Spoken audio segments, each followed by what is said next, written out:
শুভ নববর্ষ বন্ধুরা, আমার পরিবারের প্রত্যেককে জানাই নববর্ষের আন্তরিক প্রীতি ও শুভেচ্ছা। প্রত্যেকের নববর্ষ খুব ভালো কাটুক।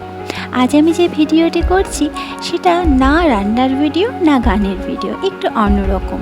আসলে এটা আমার একটা খুব আনন্দের মুহূর্ত, আর এই আনন্দের মুহূর্তটা তোমাদের সঙ্গে শেয়ার করব বলেই ভিডিওটি করা। আমার কাছে এই টমেটোগুলো হয়েছে, আর আমি কখনো এরকম গাছ লাগানো বা গার্ডেনিং করা যেটাই বলো কখনো করিনি। এবার এগুলো আমি যে গাছ লাগিয়েছি তা নয়, যেগুলো টমেটো বাজার থেকে কিনে এনেছিলাম সেগুলোর বীজগুলোই এদিক ওদিক ছিটিয়ে ফেলেছিলাম, তার থেকে গাছ হয়েছে। এবার গাছের থেকে যে এত সুন্দর টমেটো হয়েছে যে আমি কিছুতেই ভাবতে পারছি না যে আমাদের গাছে এত সুন্দর টমেটো। আর যখন এই টমেটোগুলো দেখছিলাম, ছিঁড়ছিলাম, কী যে আনন্দ আমার হচ্ছিল। এবার এই আনন্দটা আমি একা একাই ভোগ করবো তা তো হয় না, আমার এতগুলো বন্ধুরা আছে, তাদের সঙ্গেও তো শেয়ার করতে হবে আমাকে এই আনন্দটা।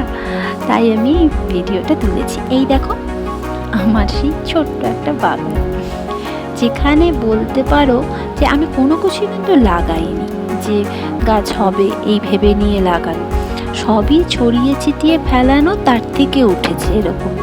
আর এত সুন্দর হয়েছে, আমি এরকম কখনো কোনো দিনও করিনি, কিন্তু এটা দেখার পর এখন আমার খুব করতে ইচ্ছে হচ্ছে এরকম গার্ডেনিং। দেখো অনেক রকমের গাছ হয়েছে, আখ গাছ, লঙ্কা গাছ, টমেটো গাছ, তারপর এটা বেদানা গাছ, আরও অনেক রকম আছে, মিষ্টি কুমড়ো গাছ। এই যে এটা দেখছো, এটা হচ্ছে মৌরি। এই মৌরিটাও কিন্তু আমি লাগাইনি, কিছু পুরনো মৌরি ছিল, সেটা ফেলে দিয়েছিলাম, সেটার থেকে গাছ উঠেছে। আর এই দেখো এই বাক্সটা ভর্তি সব টমেটো আমাদের গাছে। কি ভালো লাগছে না দেখতে? আমার এই আনন্দের মুহূর্তটাই আমি তোমাদের সঙ্গে শেয়ার করার জন্য এই ভিডিওটা করেছি। তোমরা জানিও তো তোমাদের কেমন লাগলো। অনেকেই গার্ডেনিং করে, তাদের তো জানাই আছে, তবে আমি এভাবে গার্ডেনিং করার জন্য কিছুই করিনি, একা একা হয়েছে তো, যার ফলে আমার আনন্দটা এত বেশি হয়েছে। তবে এখন থেকে একটু একটু করব। আমার ভীষণ আনন্দ হয় যখন এগুলো গাছে দেখি ঝুলছে, তারপর যখন নিজের প্রয়োজনে ছিঁড়ে আনি, ইস কি যে আনন্দ। তোমরা কিন্তু আমাকে অবশ্যই জানিও তোমাদের কেমন লাগলো। সবাই ভালো থেকো, সুস্থ থেকো।